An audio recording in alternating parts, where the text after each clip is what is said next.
Hello, ladies and gentlemen. It is Johnny to be here again with another fine fan fiction from The Lion King, My Version 1. All the art belongs to Villains, Bad Girl, and Ilu 15.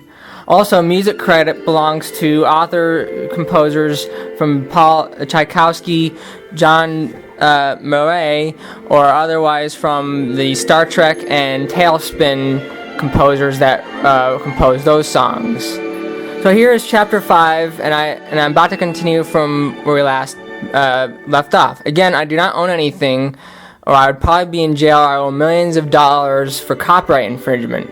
More jokes to come, but this is not a funny chapter. This is a more serious chapter of Simba and Nala together forever. So here we go, chapter 5, Simba and Nala together forever. Hey, ugly loser! I told you that you are not wanted here, Tama Noli said to Nala with a smirk on her face. That's not true! I have friends, and my mother is team leader of the evening hunts, Nala said while tearing up.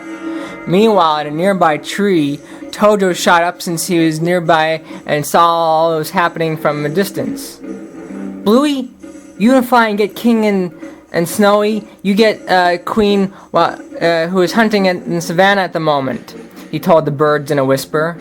Aye, sir, Bluey said in a confident whisper. Will do, Mama Tojo, Snowy said. What can I do, Sweetie asked. Well, you could get Nala's mom and bring her. Buddy, you can accompany him. And Birdie, you can get closer, look at the situation, but stay hidden. Oh, and tell everyone that it's urgent. Alright, split, Tojo ordered. All the birds flew to where they were ordered to go. Meanwhile, back at the watering hall, lies! All lies! No one likes you because you're weak and pathetic and ugly, Tama snarled at Tama. But nothing, Tama interrupted. You are going to be punished, loser, Tama finished as she was tearing up as she was about to slow as Tama had pushed Nala into the watering hole. Then, from right Tama, Simba darted to see Nala drowning in the water. What are you doing, Simba? Tama yelled. Shut up, Tama! I had to save her! Simba retorted back as he dove to save Nala from drowning. Simba, you're being stupid, Tama shouted. Simba was ignoring Tama as he was fumbling to save Nala. Just then, Serafina had run with Sweetie on her shoulder, and Mufasa had arrived from another direction with Bluey flying in tow. Buddy and Snowy arrived with Queen and Camille. Chumby decided to join as Tojo and Birdie hopped out from their hiding spots. Simba finally got a hold of Nala, who was unconscious. Simba dragged Nala out of the water with her eyes and ears. Come on, Nala, don't leave me.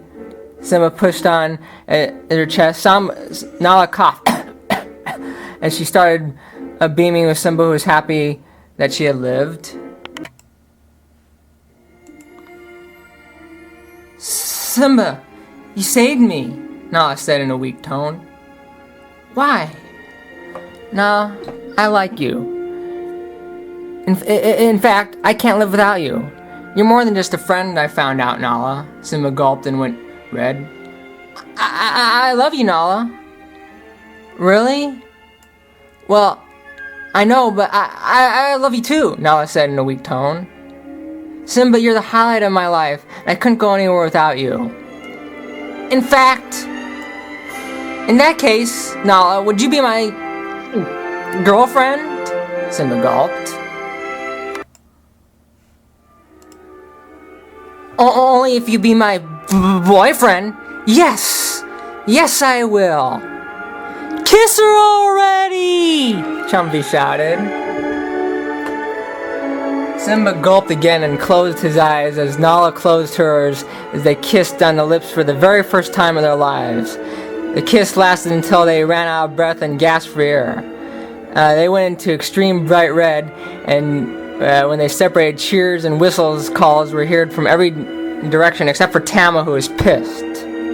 Simba and Nala looked at the crowd and blushed as they realized what just took place.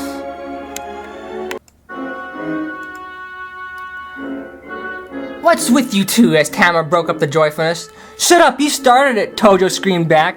And how do you know, bird boy, forgetting who was there. I saw the whole thing, Tama! Yes, explain yourself, young Tama, the king boomed. I get a report from Mr. Bluey that Nala was being threatened by you. And by the way, where is Zazu? Zazu flies in. Sorry, sir. I was distracted. From what? The king boomed again. It was that blasted gopher, sir. Enough of your excuses, Zazu. Just don't do it again. Yes, sire. Zazu choked out. Anyway, tell me what happened. The king looked down at Tama, darts in his eyes.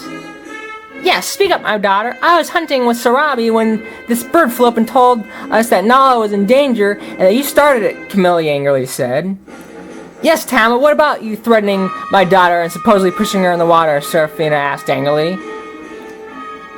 Tama froze for a second, then gained her confidence back. All right, I did threaten Nala, and I did push her in the water until Tama bellowed into the group. And Simba!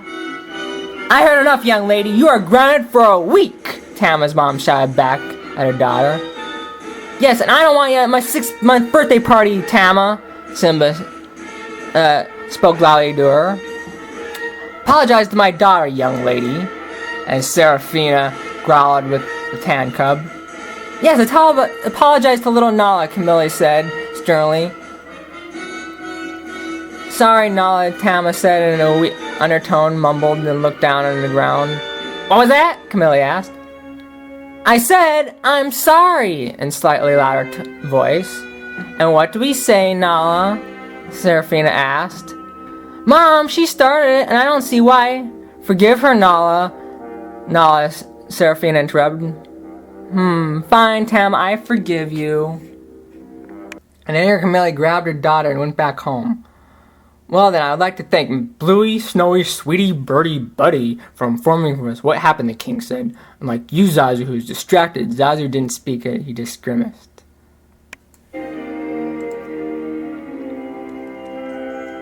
Your Highness, I would like to give credit to Mama Tojo, who is the one who gave us the instructions to do so, Bluey said. Well, thank you, Tojo, for your fast reactions, the king said.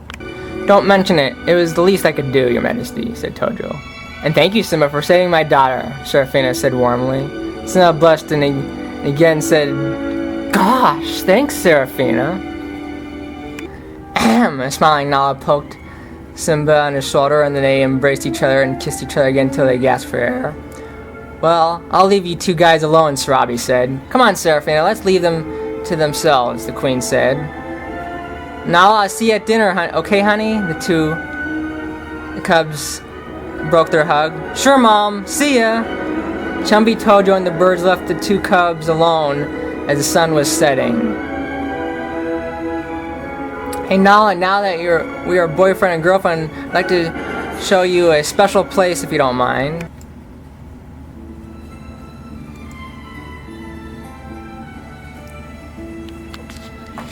Sure, I'd love to. Anywhere is fine with me.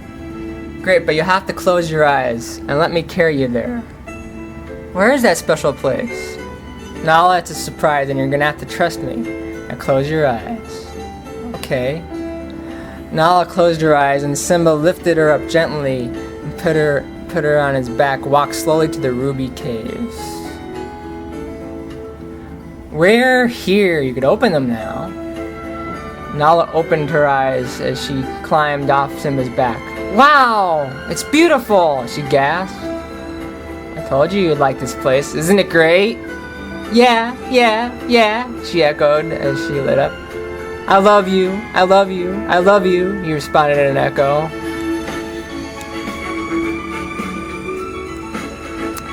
I love you too, Nala echoed. They were staring in each other's eyes until thunder was heard. Ah, shit, Simba said. Rain. Nala became scared because she was scared of thunder. Simba, hold me. Don't worry, Nala. I'm here. So when did you find this place? Nala asked. The day before the lion's tournament, Chumby, Tojo, Malka, and I ditched Zazu that morning to find this place.